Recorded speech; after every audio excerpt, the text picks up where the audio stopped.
Good morning. I ain't forgot about y'all. Had a stomach bug 2 weeks ago. Had a head cold 1 week ago. Just am trying to get back straight. Finally got cold here in North Carolina. 70 degrees one day, 30 degrees another day. That's probably why I got sick. Anyhow, we got us a 1993 Chevrolet Blazer. It's got instead of the old throttle body, she's got the multi-port injection in there. She's running a little ragged. We got a few things we're going to do to it. Carry y'all along for the ride. Welcome to Christmas Garage.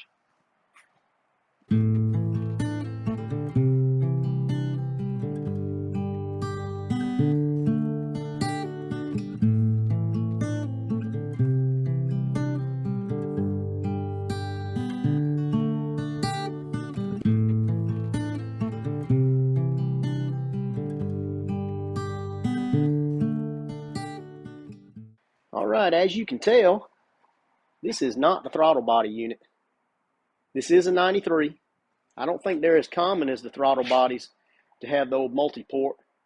But this is a pretty nice run. Man's got this is custom, like cold air intake. My man has made here. Really slick. But we're going to be taking this off. We're going to be taking the intake off. The intake gasket's leaking. Valve cover gaskets are leaking. Distributor's in bad shape. And as you can tell, I don't know if you can see down in there, but whew, yeah, she's rough, fellas. So we're going to get on this thing. And when we get down deep into it, I'll let you know. Let me show you the parts here we got going on with this thing. All right, we got the Malley intake gasket. It's upper and lower and a few other little doodads in there. Got a new set of spark plug wires. He said he had just put spark plug wires on it, but the spark plug wires has rubbed, and they got little grooves dug in them. You can see where they're arcing. We're going to do that. And while we got all that off, may as well put a new set of plugs in it too while we're there. Got a fuel filter. And these are the valve cover gaskets. They're nice. I like those. Use them on the race car pretty much. They're just a V6 flavor. And then we've got new distributor here. So, even came with some chiclets. How about that? But we're gonna replace on all this stuff. When I get tore down into it, all we got to do is take some of this stuff off, take some of the doodads off. We're gonna get some of the water drained out of it, antifreeze, and we'll take some bolts out. If I run into anything crazy, I'll let you know. But I'll get you some different steps as we dig down into this motor and show y'all how it's done. All right, we've got the upper intake pulled off of this, and yes, the upper intake has to come off in order to get the lower intake off. As you can see, your little 9/16 bolts are down here, and this is one of those year models that it's a mixture of old M&Ms and standard stuff, so that makes it a little aggravating. But what we've done, this is what I'm bringing y'all in to see, is we've got to replace the distributor, but to pull the intake off, we've got to pull the distributor out anyhow. So as you can see, this one is very ganky. It's corroded all up and nasty looking.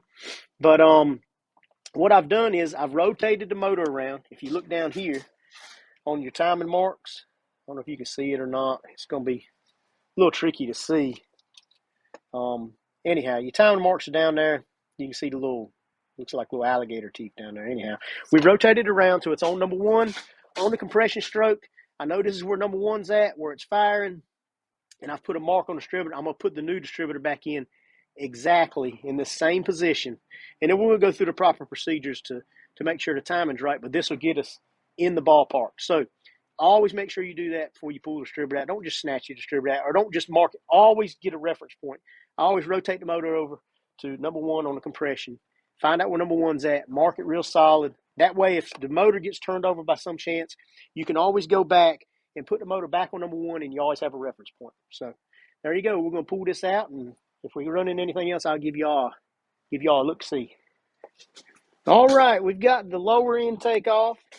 As you can see, we got the old rag stuff down in there so we don't get.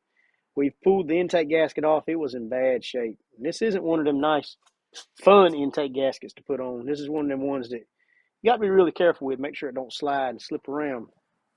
We've got... we pulled the valve covers off, and I wanted to show y'all something. That's why I want to bring y'all in here. If you look right back here on the back. You see how where the valve cover sits is nice and clean and shiny all the way down to right here. See where it's dirty and greasy right there? Let me show y'all what happened.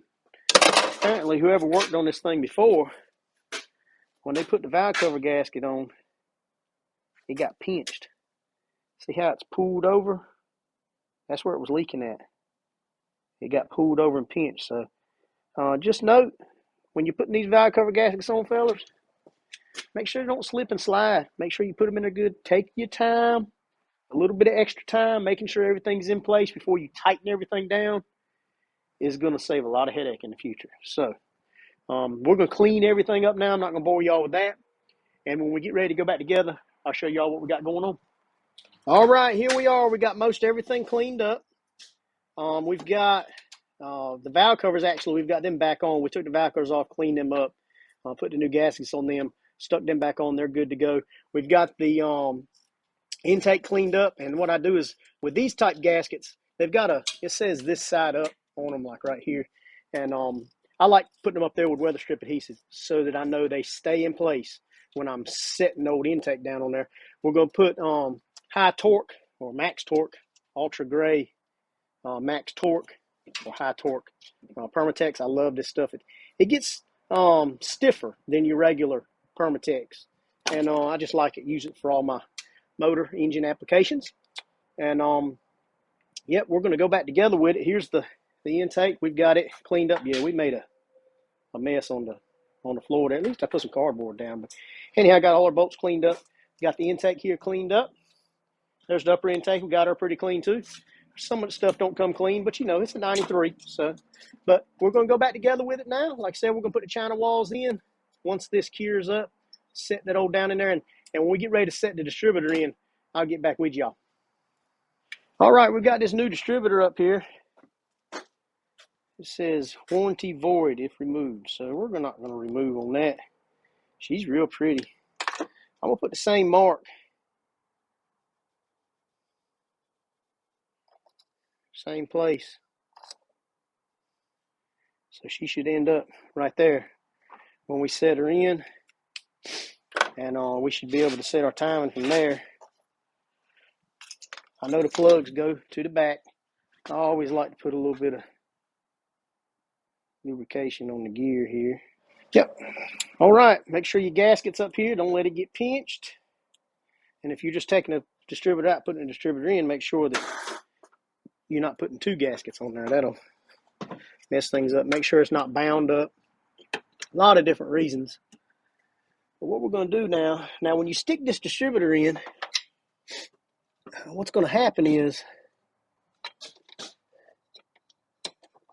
I'll show you here. Now, we know that this needs to be right about here like this. This is where it final turns. But when you push it down in, this thing's going to go whoop and move in place. So we want to start it right around back in there somewhere. We're going to ease her down. Sometimes you got to roll the motor over. Sometimes you're lucky. Whew. And you know what, fellas? That is money right there. When you mark things and do things like you're supposed to, a lot of times that's the way things happen. She fell right in place. Do you see how when I pick it up, watch it rotate? See it rotate? I had to start it over here and let it rotate back that way. But now I'm going to line it up perfect where it was. I'm going to put my set down back over there. And what I like doing is putting this set down clamp. I like putting it up there like just tight enough where you can still move this by hand. So then when you're setting your time and it makes it easy, you can just reach back there and move it. And when you get it where you want it, you can tighten it down the rest of the way. So that's where she's at. Plug it up. She's good to go. There you have it, fellas. We got her back together. Had a few vacuum lines that had gone to the bad and a few bolts and different brackets and things I didn't like, the way they were rubbing and run. And I got it all pretty much to my liking. And there's a few things we need left to do to it. But for the most part, she's done. She runs pretty good. She doesn't have any hucky buck or skip or miss or anything. She's real smooth. I think the fellas are going to be happy with it. So let me bring you in here and take a look at it. Yep, there she is. We got her all back together. This was hanging out a little bit. We got it back in there right. We cleaned up on that some. You can see the valve covers ain't leaking no more. Everything's nice and dry. Got the spark plug wires tied up nice and neat so they ain't rubbing on nothing. Got them looking good. So that's pretty much it, fellas. So y'all remember, until next time, she's giving trouble. She's going to the bad.